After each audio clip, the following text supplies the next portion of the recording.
बात है 9 अगस्त 2024 की, जो कि हाल ही में बीते दिनों की तारीख है। उस सुबह 3 बजे कुछ शख्स के द्वारा कोलकाता के आर्जिकल मेडिकल कॉलेज में दुनिया को दहला देने वाली घटना को अंजाम दिया गया था। जी हाँ, हम उसी केस के बारे में बात कर रहे हैं जो कि आज के समय में सबसे बड़ा मुद्दा बना हुआ है। इस घटना ने पूरे संपूर्ण भारत की जनता को सोचने के लिए विवश कर दिया है कि कोई इतना निर्दय भी कैसे हो सकता है। चलिए पूरी घटना को विस्तार से जानते हैं। 8 अगस्त की रात को महिला डॉक्टर अपनी ड्यूटी पर नॉर्मल दिनों की तरह ही ड्यूटी कर रही थी। उसने देर रात तक दोस्तों के साथ खाना खाया और मैच देखा और उसके बाद वह सेमिनार हॉल में आराम करने के लिए चली गई। और अचानक से ही अगली सुबह उसकी आत्महत्या करने की खबर लोगों के सामने आती है, जबकि उस महिला डॉक्टर के माता पिता को यह कहकर बुलाया गया कि आपकी बेटी की तबीयत खराब हो गई है, आप जल्द से जल्द यहाँ पर आ जाओ।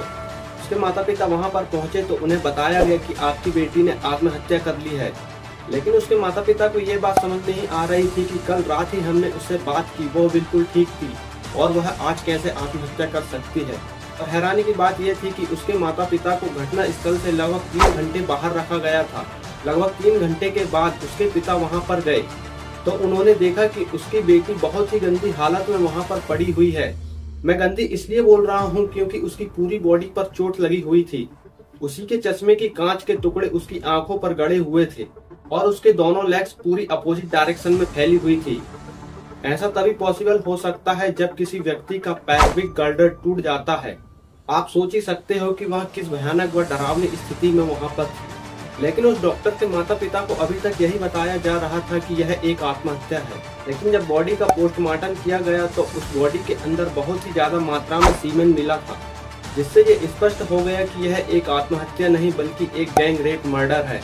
लेकिन अब बात सामने ये आती है कि क्या इसके मुजरिमों को बराबर सजा मिल पाएगी? क्या भारत की न्याय व्यवस्था इसके लिए सही ढंग से काम कर पाएगी या फिर मुजरिम पॉलिटिक्स का सहारा लेकर यहाँ से भी बच निकलेगा? यदि सरकार अपना सही ढंग से काम कर रही है तो रेप केस के मामले भारत में हर साल क्यों बढ़ रहे हैं? बीबीसी की रिपोर्ट के मुताबिक भारत में हर दिन लगभग 87 रेप केस हो रहे हैं।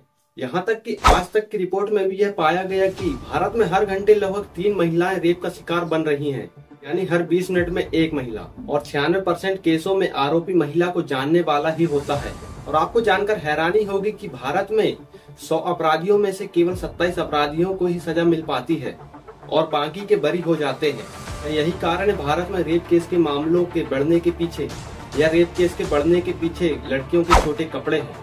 यदि आप ऐसा सोच रहे हैं तो आप बिल्कुल गलत साबित हो सकते हैं, क्योंकि राजस्थान जैसा राज्य जहाँ लड़कियाँ सबसे कम छोटे कपड़े पहनती हैं, फिर भी न्यूज 24 की रिपोर्ट में पाया गया कि टॉप 10 रेप केस के मामलों में राजस्थान का पहला स्थान है। उसके बाद उत्तर प्रदेश, बाकी के आप देख ही सकते हो। चलिए कहानी पर वापस आते हैं। कोलकाता रेप केस मर्डर में आरोपियों को बचाने के लिए हर संभव कोशिश की गई।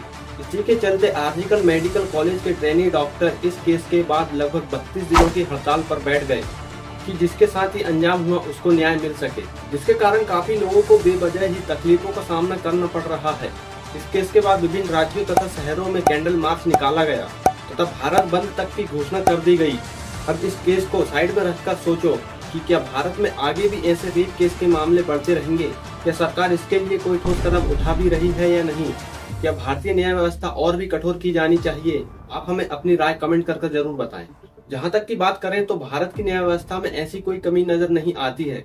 यदि पर्याप्त समय में लोग गवाही दे दे और सही तरीके से सिस्टम काम करे तो अपराधियों को न्यायालय द्वारा ही सजा मिल सकती है।